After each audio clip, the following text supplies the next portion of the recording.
90% investor ये matrix कभी नहीं देखते और फिर बोलते हैं स्टॉक ने मुझे धोखा दे दिया या स्टॉक मार्केट गैम्बलिंग है। अगर आप सिर्फ क्वार्टरली रिजल्ट्स देखकर स्टॉक खरीदते हो तो आप अननोइंगली वेल्थ क्रिएट नहीं बल्कि वेल्थ डिस्ट्रॉय कर रहे हो। So here are top 5 most neglected and underrated investing metrics no one is talking about. दोस्तों, इस वीडियो को अंत तक देखिए।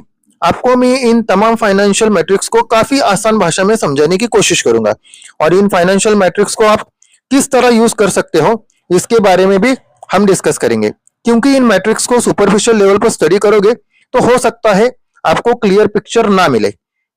सो we will take a deep dive into it. लेकिन आगे बढ़ने से पहले दोस्तों, अगर आप इन्वेस्टिंग को सरफेस लेवल से ऊपर ले जाना चाहते हो तो चैनल को सब्सक्राइब कर लो, क्योंकि यहाँ पर हम अदर यूट्यूबर्स की तरह सिर्फ न्यूज नहीं पढ़ते बल्कि न्यूज के पीछे की गेम और नंबर के पीछे का गैप एक्सपोज करते हैं। तो इसलिए अगर आप सीरियस इन्वेस्टर हो तो चैनल को सब्सक्राइब कर लो। सो बिना किसी देरी के शुरू करते हैं। And this 5 matrix will decide your wealth. Number 1, first and foremost और सबसे पहला, सबसे इग्नोर लेकिन सबसे powerful matrix, cash conversion cycle. अगर आपने इस मैट्रिक्स को समझ लिया तो आधी इन्वेस्टिंग गलतियां यही खत्म हो जाती है। कैश कन्वर्जन साइकिल का मतलब बहुत सिंपल है। सोचिए आपकी एक दुकान है, आपने कस्टमर को 100 रुपए का माल बेचा, वो भी उधार। अब अगर कस्टमर आपके 100 रुपए वापस देने में 30 दिन लेता है तो आपका कैश कन्वर्जन साइकिल 30 दिन हुआ। सीधी सी बात, जितना कम कैश कन्वर्जन साइकिल उतनी हेल्दी कंपनी। अगर और जितना ज्यादा कैश कन्वर्जन साइकिल उतना ज्यादा पैसा बिजनेस में फंसा हुआ। यहाँ पर इन्वेस्टर एक बड़ी गलती कर देते हैं, वो सिर्फ एक क्वार्टर का कैश कन्वर्जन साइकिल देखकर डिसीजन ले लेते हैं। ये गलत है। कैश कन्वर्जन साइकिल को हमेशा पास्ट हिस्ट्री के साथ और पेयर्स के साथ कंपेयर करना चाहिए। और याद रखिए, दो अलग सेक्टर के कैश कन्वर्जन साइकिल को कभी कंपेयर मत कीजिए। आप समझते हैं कि कौन से सेक्टर में कैश कन्वर्जन साइकिल नेचुरली खराब होता है और क्यों। Sector with terrible irregular cash conversion cycle. First of all, infrastructure and construction. यहाँ पर सेल भी दिखती है, प्रॉफिट भी दिखता है, लेकिन कैश टाइम पे नहीं आता। रीजन सिंपल है दोस्तों, government clients, approval delay, bureaucracy, political delay. इसी वजह से आप देखते हो heavy debt, working capital pressure और प्रोजेक्ट डिले का endless cycle. Second sector, real estate. Cash आता भी है तो अनप्रेडिक्टेबल होता है, कब आएगा कितना आएगा किसी को नहीं पता। थर्ड वन, कैपिटल गुड और heavy engineering, custom order, milestone based payment और क्लाइंट पेमेंट डिले। ये सब कैश कन्वर्जन साइकिल को नेचुरली लंबा बना देते हैं। Sector with healthy negative cash conversion cycle. अब इंटरेस्टिंग पार्ट सुनो। एफएमसीजी, यहाँ प्रोडक्ट पहले बिकता है और सप्लायर को पैसा बाद में दिया जाता है, इसलिए कई एफएमसीजी कंपनीज का कई बार कैश कन्वर्जन साइकिल निगेटिव भी होता है। Second one, platform based businesses. इसीलिए दोस्तों, जब भी आप किसी कंपनी का एनालिसिस करो, सिर्फ प्रॉफिट मत देखो, ये देखो कि कैश कितनी तेजी से वापस आ रहा है। क्योंकि याद रखिए, कैश फ्लो स्ट्रांग है तो कंपनी सर्वाइव करेगी, कैश वीक है तो प्रॉफिट सिर्फ एक नंबर बनकर रह जाता है। Now let's move on to the next metrics, operating cash flow versus net profit और cash flow from operation to EBITDA। A very important matrix. Sale is vanity, profit is sanity, and cash flow is a king. So never ignore the cash flow from operation. Beware of the companies which are showing massive profit over a longer time frame with a negative cash flow. This can be the potential red flag. अब आता है एक ऐसा matrix जो दिखने में innocent लगता है, लेकिन अगर आपने इसको इग्नोर किया तो पूरा प्रॉफिट पिक्चर फेक भी हो सकता है। किस मैट्रिक्स की बात हो रही है? तो वो है other income dependency. Other income का मतलब होता है कंपनी का प्रॉफिट कोर बिजनेस से आ रहा है या फिर कहीं और से पैचअप किया जा रहा है। और यही फर्क है एक स्ट्रांग बिजनेस और एक वीक बिजनेस के बीच होता है। कुछ एक रियल लाइफ एग्जांपल से समझने की कोशिश करते हैं। सोचिए एक दुकान है जिसका मेन बिजनेस लॉस में चल रहा है, लेकिन दुकान का ओनर एफडी का इंटरेस्ट दिखाकर बोलता है, देखो भाई फिलहाल तो मैं प्रॉफिट में हूं। अब सवाल ये है, क्या आप इस दुकान में इन्वेस्ट करोगे? बिल्कुल भी नहीं। But why? This is a red flag. बहुत सारी लिस्टेड कंपनी भी यही करती है। कोर बिजनेस वीक होता है लेकिन प्रॉफिट दिख जाता है just because of fixed income interest, then investment income, asset sale, one time gain. और यहाँ पर इन्वेस्टर गलती कर देते हैं। एक सिंपल रूल याद रखिए, अगर अदर इनकम रेगुलरली प्रॉफिट का बड़ा हिस्सा बन रही है और कोर बिजनेस स्टैग्नेंट या वीक है तो वहां पैसे लगाना इन्वेस्टिंग नहीं बल्कि स्पेकुलेशन बन जाता है। So here is a pro investing tip. इसलिए जब भी आप क्वार्टरली रिजल्ट्स पढ़े, सिर्फ प्रॉफिट कितना है ये मत देखिए, ये देखिए प्रॉफिट कहां से आया और क्या ये प्रॉफिट रिपीट हो सकता है या नहीं। क्योंकि याद रखिए दोस्तों, आप स्टॉक में पैसा लगाते हो बिजनेस के लिए, अकाउंटिंग के जुगाड़ के लिए नहीं। और जब हम बिजनेस क्वालिटी की बात कर रहे हो तो अगला मैट्रिक्स और भी ज्यादा इंपॉर्टेंट हो जाता है। Fourth metrics, employ cost trend. ये मैट्रिक्स स्मार्ट इन्वेस्टर को बाकी क्राउड से अलग करता है। ये बताता है कि कंपनी अपनी सबसे वैल्यूएबल एसेट को कैसे ट्रीट करती है।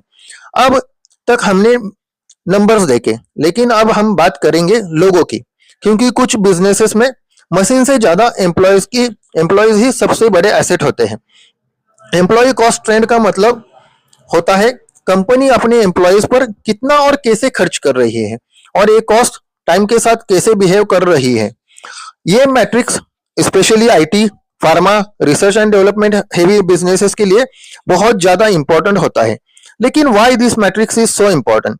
सोचिए, अगर एक आईटी या फार्मा कंपनी सिर्फ कॉस्ट कट करने के चक्कर में टैलेंटेड लोगों को लूज कर रही है, तो शॉर्ट टर्म में तो प्रॉफिट बढ़ सकता है, लेकिन लॉन्ग टर्म में बिजनेस खुद कमजोर हो जाता है।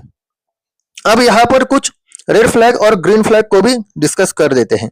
यहाँ पर दो एक्सट्रीम सिचुएशन होती है। फर्स्ट, रेड फ्लैग को समझने की कोशिश करते हैं। एम्प्लॉयज कॉस्ट सेल के मुकाबले में बहुत ज्यादा गिर रही हो, एट्रिशन रेट ज्यादा हो, रिसर्च एंड डेवलपमेंट और स्किल रोल में लगातार कटौती हो रही हो। ग्रीन फ्लैग क्या क्या है दोस्तों? एम्प्लॉयज कॉस्ट स्टेबल या ग्रेजुअली इंक्रीज हो रहा है, सेल्स और प्रोडक्टिविटी के साथ एम्प्लॉयज कॉस्ट भी अलाइन हो रहा है, कंपनी ट्रेनिंग और रिटेंशन पर इन्वेस्ट कर रही हो। एम्प्लॉयज कॉस्ट सिर्फ एक्सपेंस नहीं होता दोस्तों, ये कंपनी की कल्चर और क्वालिटी का इंडिकेटर होता है। जो कंपनी अपने लोगों का ख्याल रखती है, ज्यादातर केसेस में कस्टमर्स और शेयर होल्डर्स का भी ख्याल रखती है। So here is a pro investing tip. इसलिए जब भी आप आईटी या फार्मा कंपनी को एनालाइज करो, सिर्फ मार्जिन मत देखो, ये भी देखो कि एम्प्लॉयज कॉस्ट का ट्रेंड क्या चल रहा है पिछले कुछ 3 या 5 साल में। रेवेन्यू पर एम्प्लॉय भी चेक करना चाहिए दोस्तों आपको, और रिसर्च एंड डेवलपमेंट में कंपनी क्या कुछ स्पेंड कर रही है इस पर भी आपकी नजर होनी चाहिए। क्योंकि आखिर में ग्रेट कंपनीज मशीन से नहीं बल्कि ग्रेट पीपल से बनती है। और जब हम क्वालिटी और सस्टेनेबिलिटी की बात कर रहे हो तो अगला मैट्रिक्स और भी ज्यादा रिवीलिंग हो जाता है। अब आता है आखिरी मैट्रिक्स, और ऑनेस्टली बोलूं तो ये वही जगह है जहां पर मैक्सिमम इन्वेस्टर सबसे बड़ी गलती करते हैं। फिफ्थ मैट्रिक्स है segment wise revenue, segment wise profit. Why this matrix is so much important? Because ये मैट्रिक्स आपको बताता है कि कंपनी का फ्यूचर किस दिशा में जा रहा है। सेगमेंट वाइज रेवेन्यू और प्रॉफिट का मतलब होता है कंपनी के कौन से बिजनेस सेगमेंट पैसे कमा रहा है और कौन सा सिर्फ नंबर भरने के लिए एग्जिस्ट कर रहा है।